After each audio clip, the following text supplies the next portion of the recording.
special guest, Love Seth Redlus. me, love me in Now here's Paris. Judy. Love me in Hello, everybody. Again, thank you, Lee. This is Judy, of course. Judy plays the thing. And I have a wonderful guest, Seth. How are you? I'm good. Thanks for having me. I'm so happy you finally came on my show. I've been wanting to do that for years. Well, it's totally your fault because you know I would have come on the first chance you asked me, but you'd get around to me eventually, so I wasn't too worried about it. Right.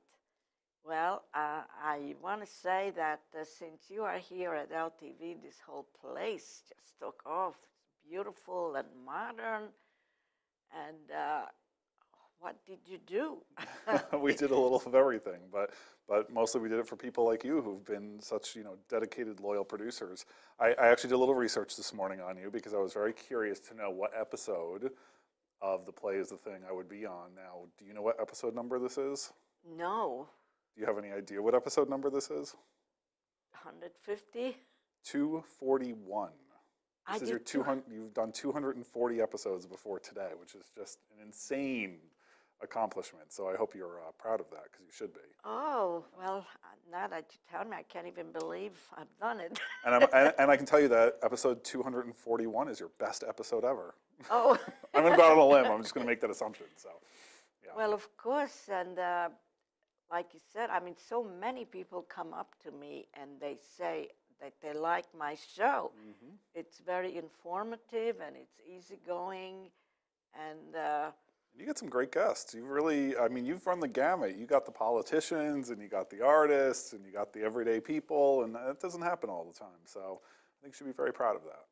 oh, thank you, thank you. I need that sometimes, some approval.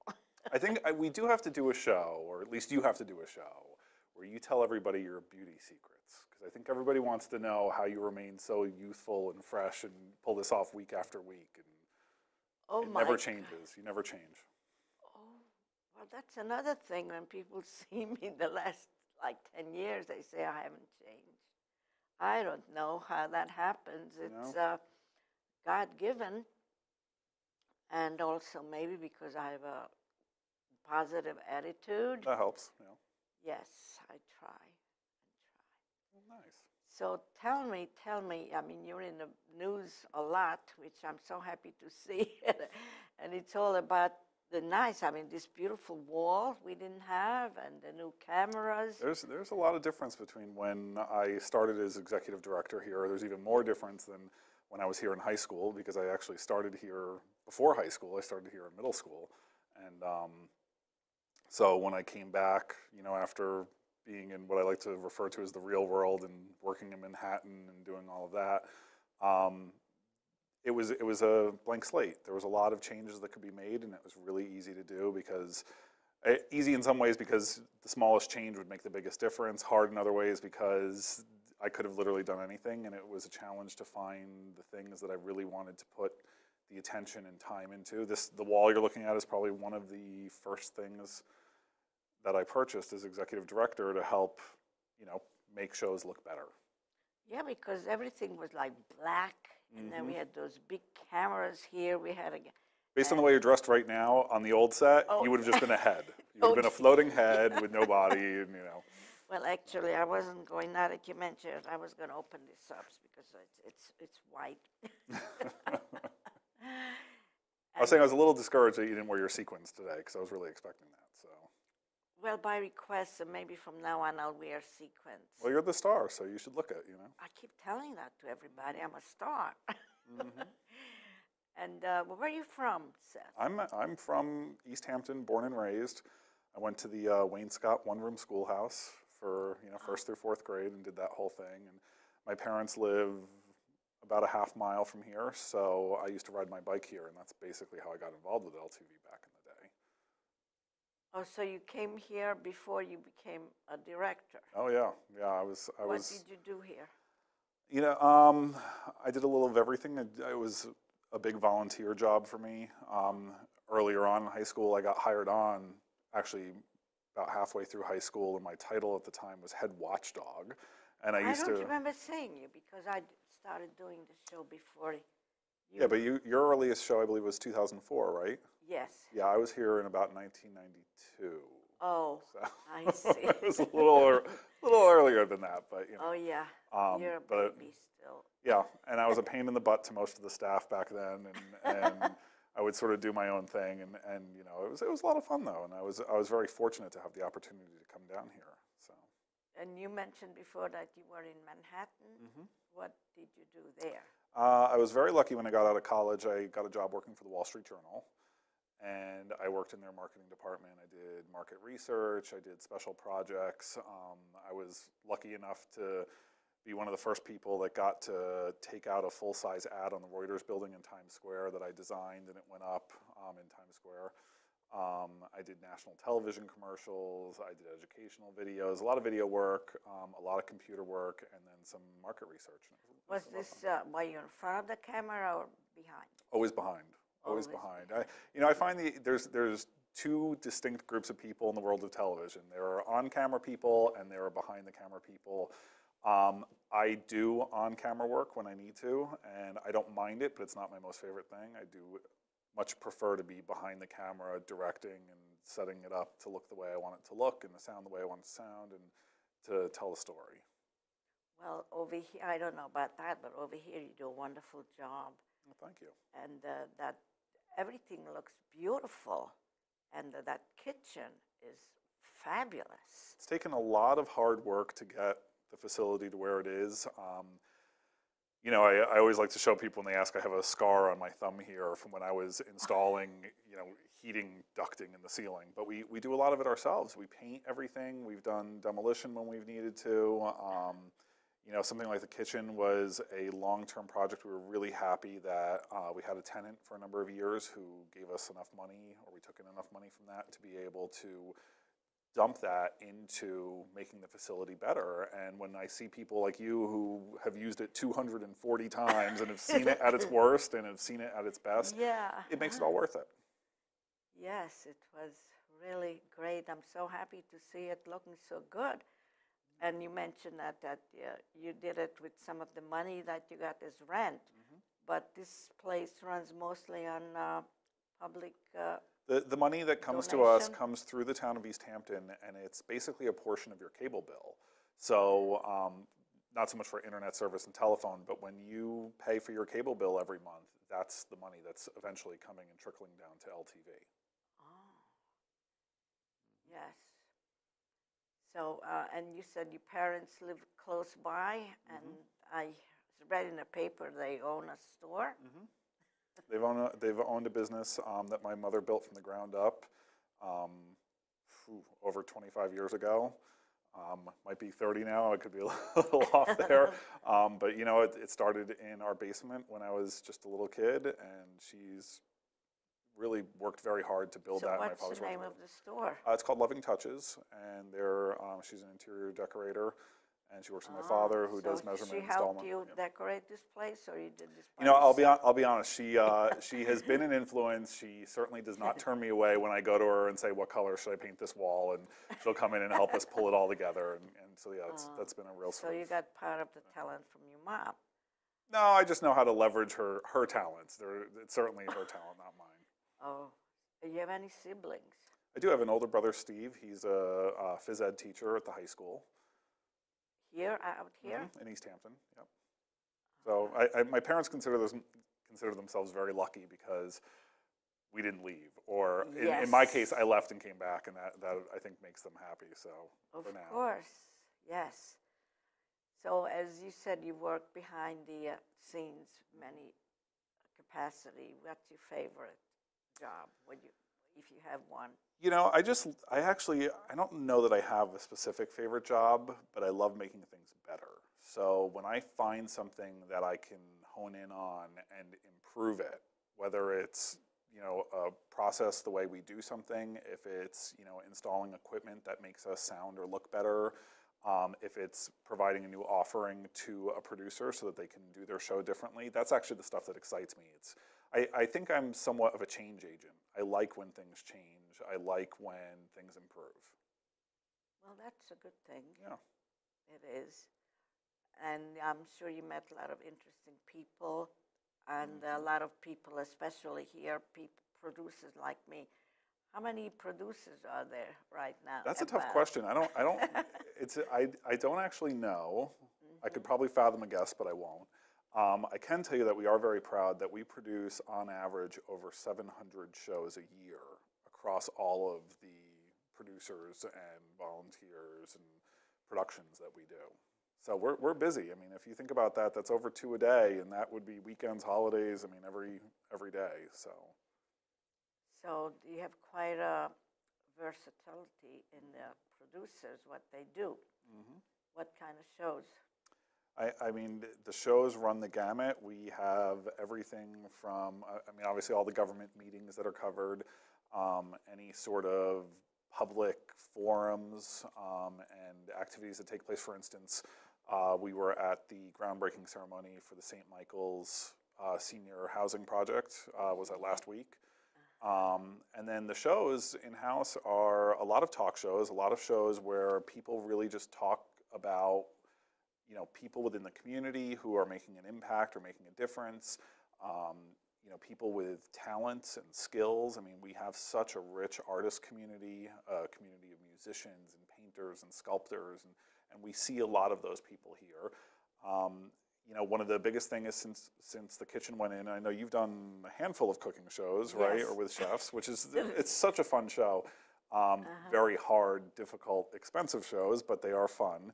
And we've seen a real growth in the number of programs that take place on the kitchen set, and even talk shows that take place in there just for a change of scenery.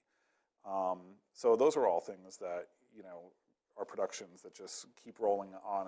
And then we have a lot of special things that come through. We have a lot of nonprofit organizations who come in and work with us to help spread their message or talk about issues that are important to them. So organizations like The Retreat, the Parish Art Museum, Guildhall, East End Special Players, the list really just goes on with the groups that are here talking about what's important to them. And that's really what we're here for. This is a free speech medium. We encourage people to come in. I mean, you say it yourself all the time. You came in, you took a class, and they said, wow, you're a producer. And that's what we do with everybody. We say, you're a producer, now produce something. And for the most part, people do it. And they, you know, what makes this world work is that everybody has a different opinion, everybody has a different idea, and there's a lot of people out there that want to share that, and they can come here and do that. Yes, and you also have a Spanish-speaking program. We have a couple. We have some that come and go. You know, Isabella. Isabella Sepulveda does a program. We have a local church that's done a program now and then, and we love that because, again, the Latin community is also part of our community. I mean, I'm curious, what made you want to do a show? Why did you want to do this? I mean, I know you wanted to sit in front of the cameras, in front of the spotlight. Well, no, I was always fascinated with the theater and the camera, and I thought if I take the course, I'll be able to make a movie. But it just... But, I mean, this is really snowballed. I mean, this is what you do. You talk to everybody, though. So, I mean, there's got to be a reason why you do that. I like to find... people are very interesting. I mean, I just see people here and there, but I really don't know them well. And when I sit down and talk to them, I find out a lot of things, and people are very interesting. Like, you know, everybody has a story, and I like to write. I write plays, and I get stories from people. So is there somebody that you haven't interviewed yet that you want to interview? Yeah, there are some people. Barbara Streisand? Oh, well, Anderson I've been trying Cooper? to get Alec Baldwin for the longest time. So what do you think his excuse is? I think we can get Alec Baldwin in here, can't we, to sit down and talk with you? I would, one thing, you can't, you're not open on weekends. A lot of people are here on weekends.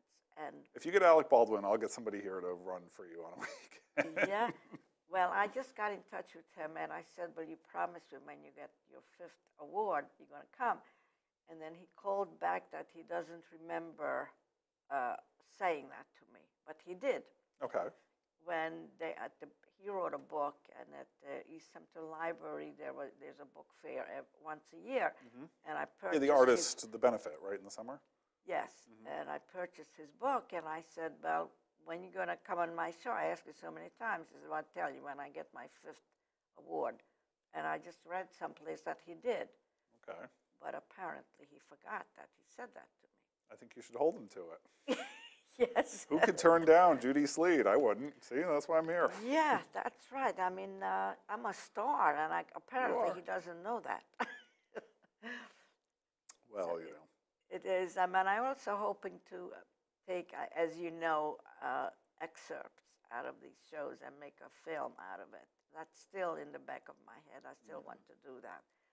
There's a lot of stories to tell. I mean, you've collected quite a few. Yeah, like you said, a lot of interesting guests. Yeah, I did. I had a lot of great guests, and a lot of people even come back.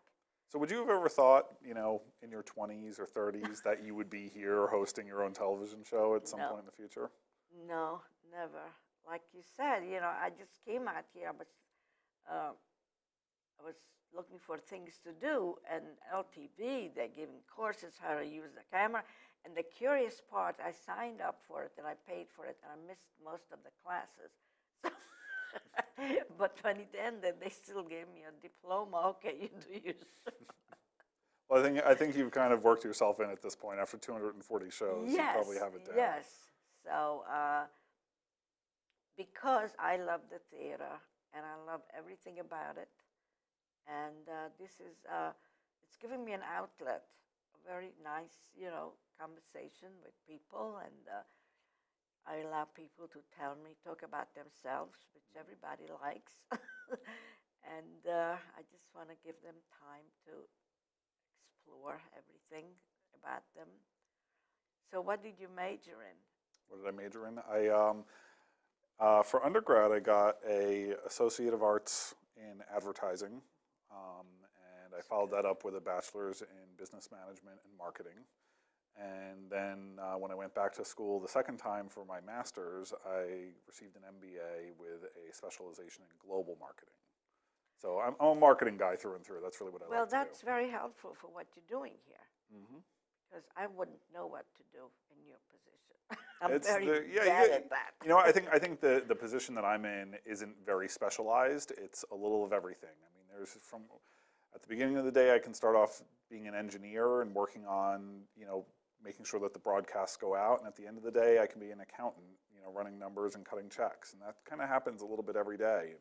And you find your hands going into different buckets, and you kind of do whatever needs to be done. But I think that's any entrepreneur. And I think that, you know, when you run a business, you have to be able to do a little of everything. Yes. And when I look at unsuccessful entrepreneurs, it's because they only know one thing. Like if they're a hairdresser, they only know how to be a hairdresser, but not how to run the business side of a salon.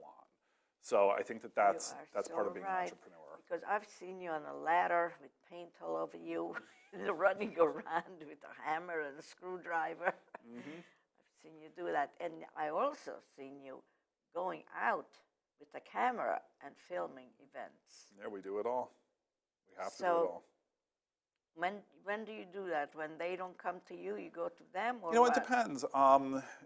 We try our hardest to be as fair as we can to everybody, because we can't be everywhere at once, and everyone else can't necessarily leverage the equipment or the expertise that we have to get the coverage that they want to get. So we've tried to build sort of a series of rules and guidelines for when we go to something versus when somebody else is responsible for doing it themselves. And it's not always fair and it's not always equitable, but we do the best that we can. You know, usually something like the St. Michael's Senior Housing Project was really a town project. It turns out that the town board was there for the groundbreaking, though that wasn't the original reason we went. The original reason we went was because we knew that it was a very historic event, and it was something that people 20 or 30 years from now or longer would want to see. We get a lot of requests to cover things like benefit 5Ks and marathons and things of that nature, and one of the things we've learned is they're almost impossible to cover. It's always a group of people standing by a tent outside on the hottest day of the year, milling around with really no direction. Somebody gets up, they say 10 words, and then they run for 5 hours, which you can't tape, and then they come back and everybody's sweaty and doesn't want to talk. So we've learned from experience that events like that, when I'm budgeting staff time, that's not someplace where I put somebody. However, what we try to do is if you're going to hold a benefit marathon, we tell you, get us somebody that we can put onto a show where they can talk about the marathon and get you some people to be there. It's usually more important to get people to be there, not to talk about it after the fact. And that's where I put my marketing hat on and I go, the job should be to get bodies to your event, not to talk about what happened at that event. So we try to help them get onto shows like yours or other people's shows. We'll make that connection for them. And then hopefully they can sort of, in a way, market the activity or the benefit on their own. So again, we see ourselves in the middle. We kind of try to help out. We cover things when we can or when we think that it really is in everybody's best interest that we're there to tell the story or help tell that story. And we make the decisions as we see fit. And you also lend out cameras. We do. We do. You also give lessons how to use the camera. Well, we require, as anybody does, if you rent equipment, they want to know that you know how to use it. Same way as if you rent a car, they want to make sure you have a driver's license that you can prove you know how to use it. But we're always happy to show people how to do a better job. And even if it's with their own equipment, if a producer comes in and they want to go film something, they're like, what's the best way to do this? We will brainstorm with them and show them techniques that they can use to make it a better production. I guess not everybody knows that. No. Same way as you could put me on a stage with a script. I'm not going to know how to read it unless I have somebody like you who tells me how to read it and how to perform. Right. And I also noticed at the end of the credits, you always say whatever the people are saying, it's not necessarily our opinion. Yes. Well, you gotta love lawyers and insurance companies. They always like to know that you're sort of saying, what you are and are not responsible for. So yeah. Do you get any feedback from our shows? The thing about feedback is interesting. I find that the guests of a show far more often hear about the show than the host of the show. And I don't know why that is exactly. It seems to happen, when the few shows that I've hosted, I never hear about, but then the guest that was on my show inevitably gets calls from people, I saw you on LTV or I saw you on Channel 22. So we don't get a lot of feedback. There have been certainly a few times in LTV's history that there have been questionable things on the air. And well, that's exactly what I'm aiming at. One of the things is it's a free speech medium, and it's very difficult for us to prevent somebody from airing something. What we can do is we can exert influence on when it airs, provided it meets, the base level requirements for broadcasting. There's a lot of stuff. We've had deer hunts. We've had, artful nudity, as I would call it, not pornography, but artful nudity. We've had some profanity in the past, and that's, something where, as a citizen of the, this great country that we're in, you do have a right to express yourself. What we're charged with is figuring out the best way to do that, where it's going to, serve its purpose without causing damage to the community. But you never got any bad phone calls. Hey, why did you have this? Why did you allow this person to? You did? Well, we've never had anything. There's actually, since I've been executive director, I cannot think of any programs. Actually, no, that's not true. I was going to say I can think of any programs we haven't aired. There have actually been a few programs that we haven't aired since I've been executive director, usually because they violate the commercial use policy. Because we can't air things of a commercial nature. We can't sell things or talk about prices or, not directly. Not directly. So, you can talk about I love this fake grass. This is fake grass, by the way. I love this fake grass. And you can say, oh yeah, you can pick it up at a store, at a local store. But if I told you specifically where to buy it and how much to buy it for, that would actually be over the line. And so we have pulled programs for that. But no one ever criticized anyone for saying what they were saying. Well, they might have. I don't know. Somebody might walk up to you in Starbucks and say, how could you say that, Judy? No, never happened to me. No. There are several people who recognize I it. did. They look at me, but... I did get asked once for a show that I hosted. I don't really know how to word it, but the person had asked me why I only ask softball questions. Why were my questions so easy? And I explained to him why I was asking easy questions on the show I was on, and he said, oh, now it makes sense, and that was sort of thing. But, outside of that, no. Well, I always tell my guests it's a clean show. It is. You have a family-friendly show. I would air your show anytime, day or night. And also, be careful what you say because it's not edited. It's what you see is what you get. Yeah. And that's a real power in this medium, and I think a lot of people tend to forget that. When you hear things on the news at night, or when you hear them on the internet, or you get them, through the radio or through a newspaper, what you're receiving has been edited. Somebody has looked at it and decided what they thought was important in telling the story. And one of the most amazing things about this medium, especially when you talk about things like town board meetings and that sort of government stuff, and these interviews, is these interviews that you see on LTV are not edited.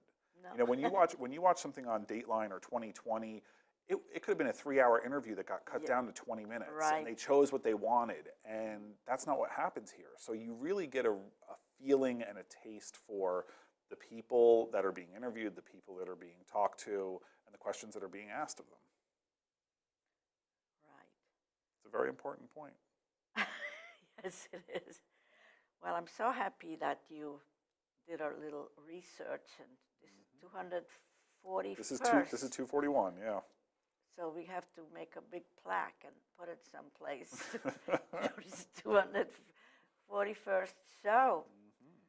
Well, it's amazing. Any big, like, what was your most favorite episode? Is there one that stands out? Well, I mean, no, because I like all of them. That's fair. I like all of them. When I look back and I see a show, I mean, then I think that, I don't want to watch the whole thing, but I end up because it's so interesting. Yeah. I don't, just like my children, there are no favorites. Nothing wrong with I that. love them all. Nothing wrong with that. So I want to thank everybody. Are we out of time already? Is that? Yeah, and of course my hair, Lupita does my hair. And it looks beautiful. Your hair looks amazing, as it always Yes. does. And I even wore my earrings all through this show.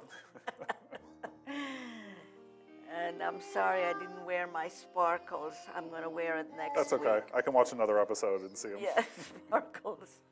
Thank you so much for having me. Excuse me? Thanks for having me. Oh, you've been a delight, wonderful guest, very informative, and thank you for all the things you did for LTV. And I'm probably going to do that film that I promised I would. Just have to get more money for this.